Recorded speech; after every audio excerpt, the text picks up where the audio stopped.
अस्सलाम वालेकुम, मेरा नाम हसीब ताज है। मैं एक स्ट्रक्चरल इंजीनियर हूँ। इस वीडियो में मैं आपको कुछ ऐसी मिसकंसेप्शंस के बारे में बताऊंगा जो कंस्ट्रक्शन से रिलेटेड काफ़ी लोगों को होती हैं।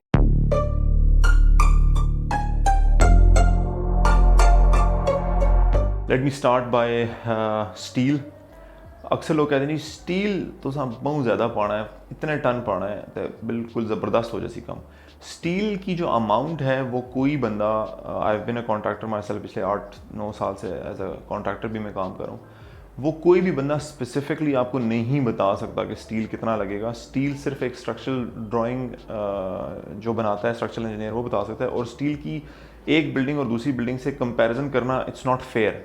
अगर आपकी ज़मीन वीक है तो फाउंडेशन स्ट्रॉन्ग बनानी पड़ेगी, अगर आपकी ज़मीन बहुत ज़्यादा वीक है तो पाइलिंग करनी पड़ेगी। अगर आपके घर के स्पैन बड़े हैं, कमरे बहुत बड़े हैं और स्लैब का जो आपस में स्पैन है वो बहुत बड़ा है तो स्टील ज़्यादा हो जाएगा। अगर आपका घर फ्रेम स्ट्रक्चर के ऊपर बना हुआ है, बीम देने की ज़रूरत है तो आपका स्टील ज़्यादा हो जाएगा। कुछ घर जो है उनके छोटे स्पैन होते हैं उसमें स्टील कम होता है। तो ये कहना कि स्टील ज़्यादा डालना बिल्डिंग को ज़्यादा मजबूत करेगा, ये कोई अच्छी बात नहीं है। दूसरी चीज़ मैं आपको बताऊंगा कि जो कंक्रीट का मिक्स है उसके बारे में जो लोग मशवरे देते हैं। पानी ज़्यादा डालो, फ्लो अच्छा होगा। पानी ज़्यादा डालने से बहुत स्ट्रेंथ को नुकसान पहुंचता है। पानी कम डालो, बहुत ही कम डालो, वो भी कभी कभी सही नहीं होता। कुछ लोग अक्सर जो इनिशियल सिविल इंजीनियर्स होते हैं वो भी ये कहते हैं जी पानी डालना ही नहीं है, पानी डालना ही नहीं है, मिक्सिंग ही नहीं सही होती। एक अपनी कंक्रीट की वाटर डिमांड होती है, एक वाटर सीमेंट रेशो की कैलकुलेशन होती है, एक जेली टाइप का स्ट्रक्चर बेसिकली होना चाहिए। 0.4, 0.45, 0.5 तक साइड के ऊपर चला जाता है।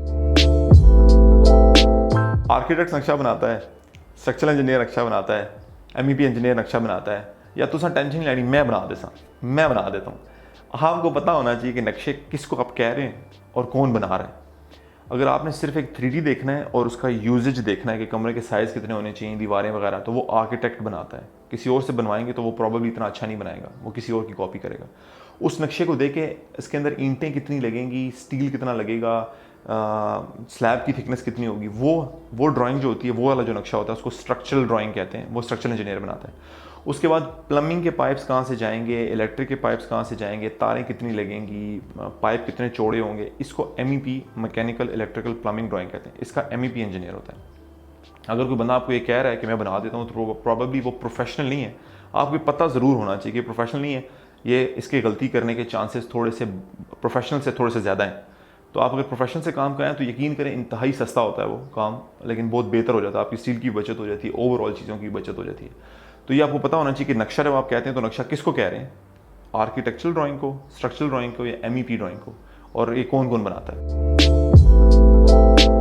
कमर्शियल कंस्ट्रक्शन महंगी होती है रेजिडेंशियल कंस्ट्रक्शन से, कमर्शियल कंस्ट्रक्शन महंगी नहीं होती है रेजिडेंशियल कंस्ट्रक्शन के। सिंपल रीज़न ये है कि कमर्शियल के अंदर अक्सर किचन, वॉशरूम्स, फिनिशिंग उस तरह की नहीं होती, बहुत सिंपल सी होती है।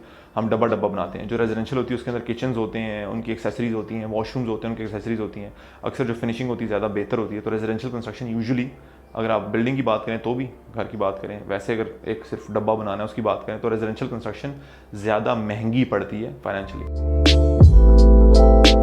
एक और बात ही जो अक्सर लोग कहते हैं जी कि बिल्डिंग अगले 200 साल तक रहेगी, 300 साल तक रहेगी, तो दिस इज़ ऑल्सो रॉन्ग। जो RCC का स्ट्रक्चर होता है वो एक डिज़ाइन लाइफ के ऊपर डिज़ाइन किया जाता है कि उसकी कितनी डिज़ाइन लाइफ होनी चाहिए। यूजुअली वो 50 साल से 100 साल के बीच में होता है, और हम यूजुअली जो बनाते हैं बिल्डिंग अक्सर वो 50 साल के लगभग की ही एज की होती है। तो आप ये समझ लें कि जो भी RCC बिल्डिंग है वो 50 साल है। एक जनरेशन मैक्सिमम 70 ईयर्स तक जाएगी, उसके बाद उस बिल्डिंग को रिप्लेस करना पड़ेगा। लेकिन कोई परेशानी वाली बात नहीं है, इतने सालों में अक्सर ज़मीन की प्राइस भी उससे बहुत आगे चली जाती है, तो बहुत ईजी होता है उस टाइम ये डिसाइड करना कि आपने दोबारा बनानी है। तो ये कहना कि जी 200 साल, 300 साल, 400 साल तक, वो नहीं। वो किसी ज़माने में डिफरेंट बिल्डिंग्स बना करती थी सिर्फ ब्रिक्स से। फॉर एग्जाम्पल जो ब्रिक्स हैं वो सिर्फ मिट्टी होती है जो बेक हुई होती है, उसमें केमिकल प्रॉपर्टीज़ इतनी नहीं होती हैं, तो वो एक शेप ले लेती है, वो उसकी काफ़ी ज़्यादा एज होती है। कंक्रीट क्योंकि एक केमिकल है तो आफ्टर सम टाइम उसकी ड्यूरेबिलिटी इश्यूज़ होते हैं। उसको ड्यूरेबल बनाया जा सकता है, उसकी ड्यूरेबिलिटी इंक्रीज़ की जा सकती है, उसको 50 ईयर्स की बजाय 70, 80, 90, 100 ईयर्स तक लेके जाया जा सकता है। लेकिन फॉर योर सेफ अजम्पशन आप ये समझेंगे 50-60 साल तक ये बिल्डिंग है। अगर आपके किसी किस्म के कोई भी क्वेश्चंस हैं, कोई और मिसकंसेप्शन है जो आप चाहते हैं कि कुछ क्लियर हो जाए, तो आप लाजमी मुझे कमेंट्स में बताएं, मैसेज करके बताएं। Thank you so much for watching this video. Thanks lot for your time.